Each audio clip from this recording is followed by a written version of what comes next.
The strip mall was almost empty that evening. A nail salon, a dry cleaner, a pizza place already closing early on a weekday. Behind the buildings, the asphalt stretched wide and flat, marked with faded parking lines and a single dented shopping cart near the dumpster enclosure. Mark had just finished locking the back door of the hardware store where he worked. That's when he heard it. Not loud, not frantic, just a small, steady sound. A kitten's thin cry carried strangely across open pavement. He scanned the lot. Near the far edge, something pale shifted awkwardly beside the curb. At first, it looked like trash caught in the wind.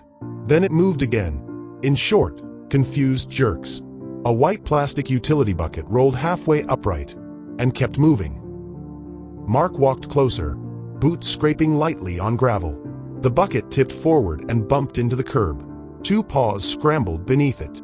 A full-grown tabby cat's body was visible from the neck down. Her head was completely inside the bucket. A few feet away, a tiny gray kitten darted back and forth between the road entrance and the bucket, crying in quick bursts. Cars passed occasionally at the edge of the lot, headlights flashing briefly across the scene. The mother cat tried to step forward. The bucket hit the curb again with a hollow knock. She froze, then tried a different direction, stumbling sideways, disoriented.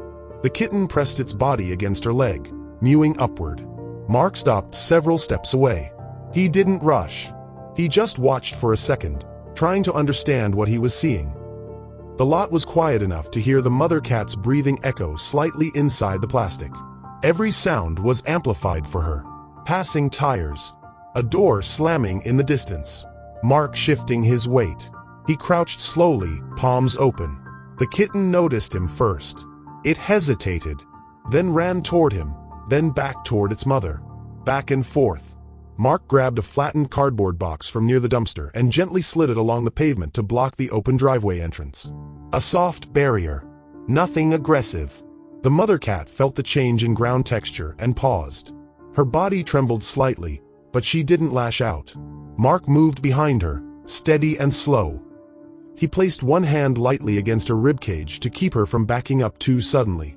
The plastic bucket was wedged tightly around her head, likely from digging for food inside it. He tested it gently. It didn't budge. Pulling straight back wasn't working. The bucket had created a slight seal. Mark stopped trying. He adjusted his position and tilted the bucket sideways instead of backward, angling it just enough to break the pressure. The mother cat stiffened. The kitten went completely silent. Another small tilt. A faint pop of air. The bucket loosened. With one careful motion, it slid free and clattered softly onto the asphalt. For a moment, the mother cat didn't move at all. Her eyes blinked rapidly in the sudden evening light. Pupils wide. Breathing quick but steady. She stepped sideways. Then another step. Reorienting. The kitten rushed underneath her chest, pressing close. Mark pushed the bucket away with his foot and stood up slowly. No sudden movements. No attempt to pet her. Just space. The mother cat didn't bolt.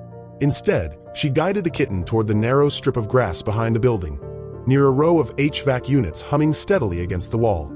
She paused once to look back. Not in gratitude, not in fear, just awareness. Mark walked to his truck and grabbed a shallow plastic container from the back seat, something he used for spare hardware parts. He filled it with water from an outdoor spigot and placed it near the wall before stepping away. He didn't call animal control. He didn't try to pick them up. He just returned to leaning against his truck, giving them distance. The kitten approached first, small paws uncertain on the grass. The mother followed more cautiously, lowering her head carefully this time before drinking. The sky shifted toward dusk. The strip mall lights flickered on one by one. After a few minutes, the mother cat led the kitten behind the HVAC units and disappeared into the narrow gap between buildings, a space most people would never notice. Mark picked up the empty bucket and dropped it into the dumpster this time, upside down. The next evening, when he parked in the same lot, he noticed movement near the same patch of grass. The kitten, sitting upright, watching him. The mother cat emerged from behind the building, alert but calm. They didn't approach, but they didn't run either. Mark placed a small bowl of water near the wall again before heading inside for his shift. He didn't assume they would stay. Stray cats move on when they need to, but the lot felt different now. less empty. Sometimes rescue isn't about taking something home. Sometimes it's just about removing what shouldn't have been there and letting life continue the way it was meant to.